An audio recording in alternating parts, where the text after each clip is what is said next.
All right, scholars, this is Green and Purple's Listen and Respond for the week of 11/18. So if you are working on this, depending on your group color, it will either be the 20th or the 21st. So make sure you put in your date. Make sure you write your name on it. What you're going to need to do now is write the title. So here's the title, Leo the Late Bloomer. Leo the Late Bloomer. Make sure we capitalize our title. Leo the Late Bloomer. All right, so then now we are ready to decide what we think this book might be about. Preview. Readers always collect clues before they get started reading. Look at the front and back covers of the book before you start reading or listening to the story and fill in the chart below. What do you think this book is going to be about? Why do you think this? I think this book will be about blank. I think this because blank. Another thing I think this book might be about is blank. I think this because blank. So I want to caution you here because I'm noticing a lot of us are writing the exact same thing in both of these spots. That's like a colossal waste of time. It's a waste of time for you because you just wrote the same thing like twice, and that doesn't help you think of another thing that it might be about. It's also like a waste of time for me because then I have to read the same thing twice, and then you also get it wrong. So what the point of this is, I want you to come up with two separate things that you think that this story might be about based off of what you see on the cover. So let's go ahead and check out the cover. So I'm noticing here a lot of wild animals on this cover. Looks like a tiger, an owl, an elephant, alligator, bird, snake. Wow, that's a lot of creatures. Let's see what's on the back. Oh, there's the tiger and the moon, and it says, will Leo ever bloom? Watch him and find out. So what I want you to do is write down what you think this story might be about, and then tell me why. So what I'm going to do is give you these two answers because I want them to be the same. I think this because I see it on the cover. Boom. I think this because I read it on the back cover. Remember, at this point, we haven't read the story, so we have no idea what the story is going to be about. We're only basing it off of the cover of the book and the back of the book. You can also base it off your own knowledge in your own brain, like what you know about these animals, right? So if that's the case, then you would write that in, I know this about elephants, or I know this about lions or tigers or whatever. So after you do that, we're ready to get started reading. Remember, we're first looking for the characters in the story and the setting. So let's pay attention to that. Leo, the Late Bloomer. Oops. All right. Oh. Leo couldn't do anything right. Oh my goodness, poor guy. He couldn't read. He couldn't write. Owl, elephant, snake, plover, crocodile, scribble, Leo scribbled. He couldn't draw.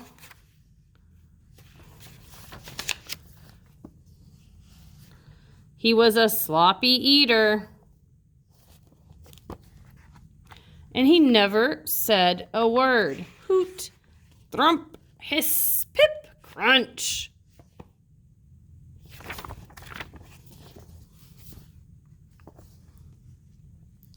What's the matter with Leo? Asked Leo's father. Nothing, said Leo's mother. Leo is just a late bloomer. Better late than never, thought Leo's father.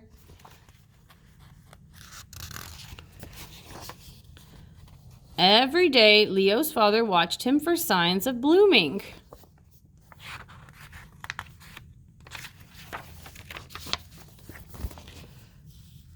And every night, Leo's father watched him for signs of blooming. Are you sure Leo's a bloomer? Asked Leo's father. Patience, said Leo's mother. A watched bloomer doesn't bloom. So Leo's father watched television instead of Leo. Let's go ahead and pause because we have some things we need to fill in. So right now we're looking for the characters and the setting. Readers know that understanding the characters and setting of a story will help them to better understand what's going on in the story. List the characters from the story. You have 3 spots here. I'm going to remind you that if there are 3 characters that you interact with in a story, then you definitely need to write them all down, even if I do not. So remember, I'm just doing this to like guide you and give you an example. I'm not doing it for you because that wouldn't really help any of us. So if I don't, just because I don't fill it in, it does not mean that it doesn't need to be done. It just means that I gave you an example and now I want to see what you can do with the next spot. So I want you to list 3 characters from the story and then tell me what you know about them. So first of all, we have Leo. And then I know we have his parents. And then I want you to come up with this last spot, okay? What do we know about Leo? Well, he's a tiger. And what do we know about his parents? Well, they care about Leo. They want him to do well. All right, so I've done 1 for you. You at least need 1 other dot. And then here you're gonna need 1 other character and 2 dots filled in. All right, now we're talking about what is the setting of the story. The setting of the story is blank. How does the setting match what is happening with the characters? The setting matches what is happening with the characters because blank. So I'm noticing a lot of us are really missing this question. And if you are stuck on this or you're confused, please raise your hand so we can talk about this. What I want you to do here is think about, why do you think the author chose this place to be the setting of this story instead of a different place? So for example, if the story was the story we read last week about Miss Malarkey, it made sense that the setting of that story was at a school because we get lessons and we have teachers at school. Would it have made sense for the author to have set that story at the beach? Do you typically go to the beach and pick out books? No, that doesn't make a lot of sense because there's not books at the beach and you don't have a teacher at the beach. That's not really where those things happen. So for that story, the Miss Malarkey story, the setting was the classroom because it makes sense that teachers teach about books in a classroom. So what I want you to do for this one is tell me what is the setting and then tell me why do you think the author picked that place instead of a different place for this story to happen in.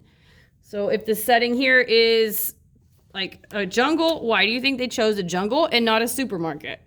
I want you to tell me what you think the reasoning behind choosing that place for this story to happen was. Okay? Then we are making a prediction. Make a prediction. A prediction is when readers guess what might happen next in the story based off of what has already happened in the story and what you know in your own brain about these situations. So what do you think might happen next and why do you think this? Something I think might happen next is blank. I think this because blank. Another thing I think might happen next is blank. I think this because blank. Again, these 2 questions should not be the same answer. That is a colossal waste of time. That means a really big waste of time, yours and mine. If you write the same thing twice, you're going to get one of them wrong for one, and it's not helping you to grow your thoughts about this activity. So that's the whole point here, is that you're growing, you're making more than one prediction so that you can get a better understanding of what types of things might happen in this situation. So we just finished and Leo's father was like, when is he going to bloom? Are you sure he's going to bloom? And mom was like, dude, have patience. Calm down. He's growing. You can't watch him. He'll just do it in his time. So dad decides he's going to watch TV instead of Leo. So what I want you to do is predict what you think might happen next. So something I think might happen next is Leo might start blooming. I think this because I know that kids grow and it takes time for them to grow. I've experienced that in my own life. So I know that kids grow up and I know that they learn things as they grow.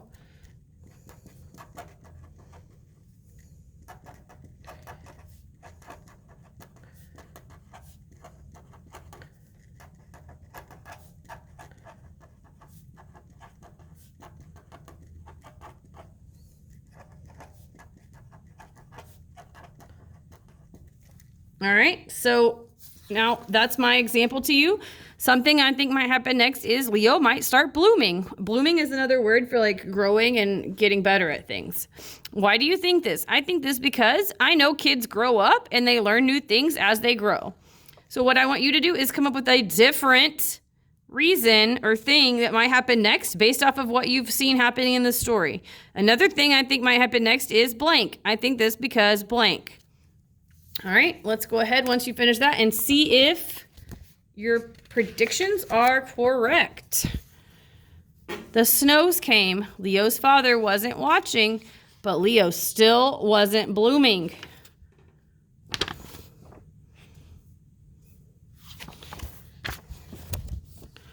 The trees budded. Leo's father wasn't watching, but Leo still wasn't blooming.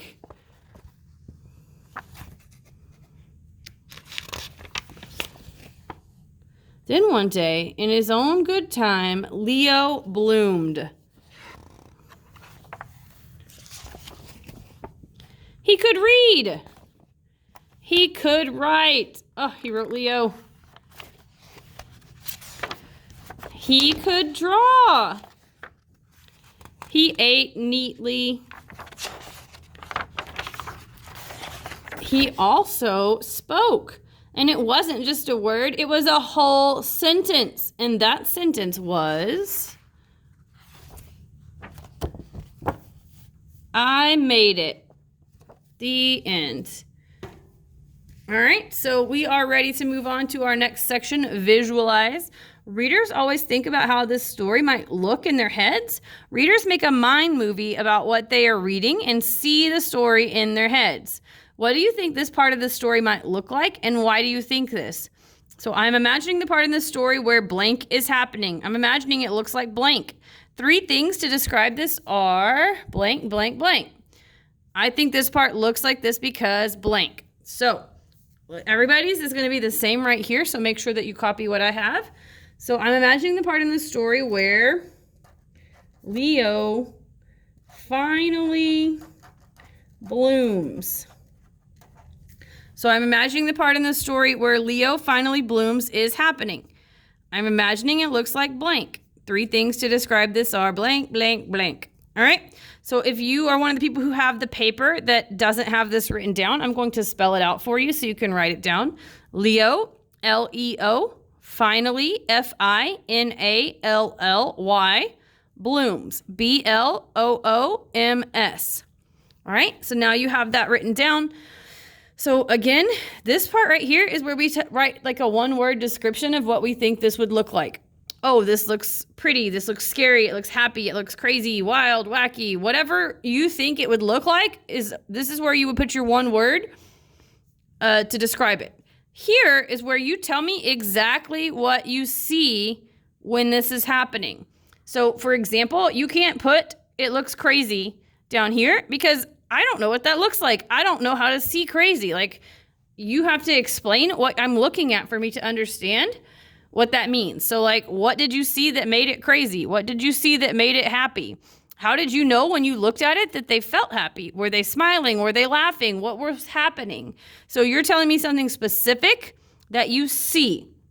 So for example, 3 things to describe this are Leo eating without making a mess.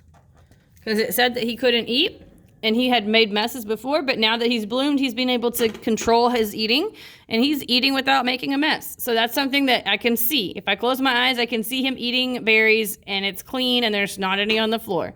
So if you want to copy this down, Leo, L-E-O, eating, E-A-T-I-N-G, without, W-I-T-H-O-U-T, making, M-A-K-I-N-G, a mess, M-E-S-S. All right, so then you're going to come up with 2 other things that you would see right here. And then right here, I want you to tell me, why do you think this? What happened? Did it happen in the story that made you think this? Do you know something about what it looks like when things bloom? How do you know? Explain it to me. All right, then once you do that, you are ready to move on to the back and finish it up. We have summarize. Readers think about the most important parts of a book. In your own words, give me a summary of the story you just listened to. The story blank talks about blank. In the beginning of the story, blank. In the middle of the story, blank. At the end of the story, blank. So remember, we don't read these out loud. This isn't part of it. It's just telling me what goes in this blank. So the title of the story is going to go right here. So Leo the Late Bloomer. Leo the Late Bloomer. And then here we would put our characters. So you're going to have to go back to your characters page, and the characters that you wrote down, you're going to write right here as well. Then you're going to tell me what's happening in the beginning. What's the main problem? What's happening in the middle? How did they solve the problem? And then at the end, did they solve the problem? Is everything better? Is everything worse? What's going on? So fill that out. Then you're ready to do this last part. And please make sure that this gets done, because I'm noticing a lot of us are skipping this. This is not something we can skip. This is a question that's on here, and you need to be finishing it. If you need help, please let us know so that we can help you. So you're going to open up Google Classroom for your color. And when it opens up to that main page at the very top, it should say like, write something to your class or post something here, and you click it, and then it'll open up where you can type. Then you're going to pick either Making Connections or Story Continued. You do not have to do both. You just pick one and you answer that question. So if you are choosing to do Making Connections, you're going to follow these instructions. Readers think about ways a book is similar to their own lives. So you would title the post Making Connections to Leo the Late Bloomer. Then you're going to connect it to your own life. So what specific part in this story connects to what specific thing in your life? All right, then you'll post it and move on. If you don't want to do that one, you want to do Story Continued. You'll follow these steps, okay? Readers think about what might happen next if the book were to keep going. So you would title the post, Leo the Late Bloomer Continued, and then you would tell me the next thing that happens in the story. Please make sure that you're not saying something that already happened, because that's not continuing the story. That already happened in the story. So you can't say that that's what would happen next, because it's already happened. If you need help with either of these, please raise your hand and we can help you. Once you're finished making your post, you can turn this in. Make sure you give it directly to me. Make sure your name is on it. If you are finished with this and word work for this week, then you can move to iExcel, Lexia, or you can read your book or on Epic.